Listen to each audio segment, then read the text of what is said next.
Saya dari Kepolisian Resort Subang, Dandim, PTPN dan Perkebunan. Langsung aja Pak. Ini yang pertama saya. Kan tadi teman-teman udah banyak marahnya nih Pak. Saya ke PTPN dulu. Atas dasar apa ini PTPN melayangkan surat kepada pedagang? Itu dulu. Tolong dijawab ya. Bisa langsung dijawab PTPN? Itu di suratnya sudah kami tulis Pak, silakan dibaca. Iya. Bukannya PTPN tahun 2004 udah di-hold? Di-hold apanya ya Pak ya? Ditutup dulu karena saya dulu udah Ditutup apanya Pak? ditahan dulu. Jangan untuk siapa? perpanjangan. Jangan siapa? Saya dulu tahun 2004 mendampingi dari KPK. Iya. Tapi 2004 sama SMK-nya dulu. Iya. Udah diperpanjang. Saat ini sedang proses perpanjangan Pak. Udah 2004. Iya. Banget bos. Iya. Mohon izin pimpinan, ini kita konteksnya penertiban. Kalau diskusi Ya, kita tadi oke. menjadi kontraproduktif. Enggak bos. Jadi gini, saya tengahi pertanyaannya gini. Aturan yang tadi disampaikan, perda, pergub maupun apapun, ini kan sudah ada sebelum-sebelumnya. Kenapa PTPN lakukan rencana penertiban itu sekarang? Bisa saya jawab Bapak? Bentar Pak, saya belum selesai Pak. Benar. Jadi memang tadi kami sampaikan Pak, ini kebetulan ada program kolaborasi dari memang seperti itu Pak. Jadi dengan momentum seperti ini akhirnya kami melakukan kegiatan ini Pak. Kenapa dulu tidak kami lakukan seperti itu Pak ya? Mungkin saat itu Pak kami concernnya adalah di dalam terkait dengan produktivitas Pak. Orang-orang itu tinggal di situ udah lama Pak seperti itu. Jadi saat itu. Oke, sekarang kolaborasi dengan Pemprov Baik. Kabupaten. Ada nggak MOU-nya? Kalau secara tertulis tidak ada Pak MOU-nya, tetapi komunikasi secara lisan ada dilakukan Pak. Seperti itu. Jadi Berarti cacat itu ketua ketika Ya, ada MOU. saudara bukan hakim, tidak bisa mengatakan. Oh, Nah, saya pimpinan bilangnya pimpinan rapatnya di sini. Nah, jadi teman-teman kalau ingin berbicara ke sini dulu. Iya. Ini aturan rapatnya ya. Saya yang mengatur lalu lintas. Siapa yang bisa bicara, siapa yang tidak. Sepakat? Sepakat supaya tidak gaduh. Ya. Oke, saya pikir kita fokus terkait dengan rencana penertiban. Itu dulu. Terkait dengan izin PTPN, ya memang itu agenda besar teman-teman. Bukan hanya PTPN, Perhutani juga banyak yang mempermasalahkan. HGU juga banyak yang habis, belum diperpanjang. Nah ini menjadi bahasan kita di Jawa Barat. Jadi nanti teman-teman di DPRD juga fokus ke sana.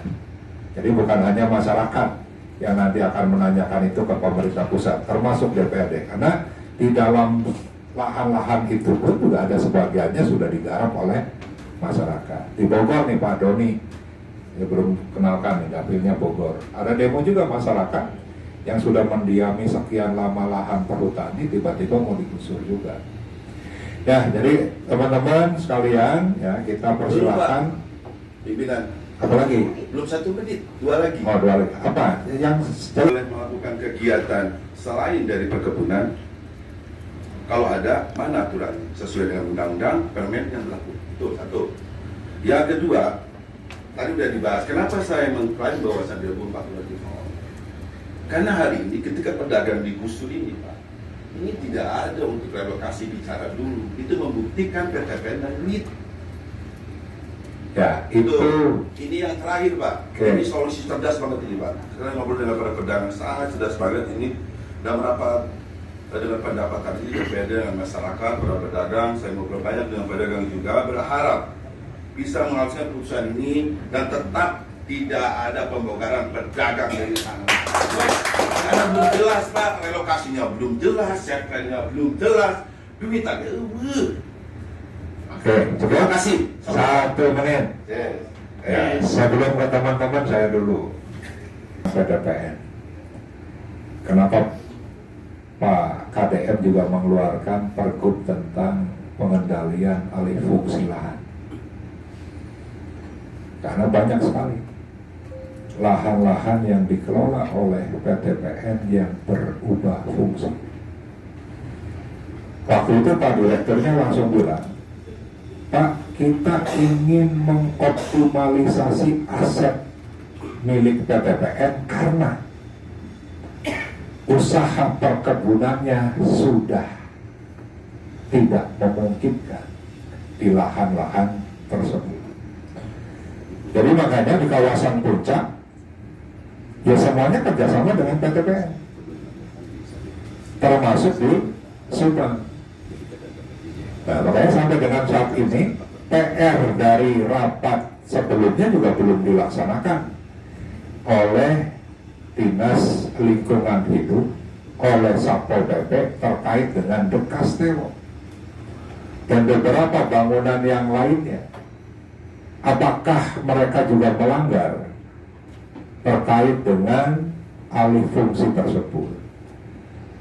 Nanti kalau teman-teman ke Kementerian Lingkungan Hidup, pasti mereka akan menyampaikan surat kepada Gubernur Jawa Barat untuk membantu melakukan pendataan berapa lahan yang telah beralih fungsi, baik di kawasan perkebunan, di kawasan kehutanan, dan di kawasan kehutanan yang dikelola oleh Perhutani, dan di kawasan kehutanan yang dikelola oleh Kementerian Kehutanan. Sampai dengan saat ini saya pun belum menerima jawaban dari pemerintah Provinsi Jawa Barat. Nah, sehingga saya khawatir pemerintah Provinsi Jawa Barat kalau yang besar-besar hanya berhenti di 12 bangunan, yang semuanya rekomendasinya ada sanksi administratif berupa denda, ada yang dilakukan pembongkaran, tapi tidak dilakukan seluruh bangunan-bangunan yang sejenis. Sehingga saya seringkali menyampaikan, ini jangan sampai ada diskriminasi kalau memang pemerintah konsisten melaksanakan peraturan perundang-undangan, tidak tebang pilih. Ya, nah, jadi ini masih PR kita, dan ini Ciater ini salah satu bagian saja. Ya, belum lagi nanti kita bicara masalah tambang. Jadi memang terkait dengan apa yang terjadi oleh PTPN untuk secara globalnya di luar konteks ini biarkan kami nanti menindaklanjuti. Nah, untuk itu silakan kawan-kawan, Bu Ina, Pak Andika mungkin yang dapil dulu. Nah, ini yang di ujung ini Ketua Komisi 2 terkait dengan perekonomian. Ya. Jadi Pak Bambang juga menjadi partnernya Gubernur Jawa Barat, ingin angka kemiskinannya naik atau turun. Nah, ini beliau juga yang ikut bertanggung jawab. Pak Doni, ya Pak Doni ini Komisi 4 terkait dengan tata ruang dan lingkungan hidup yang sedang berupaya tadi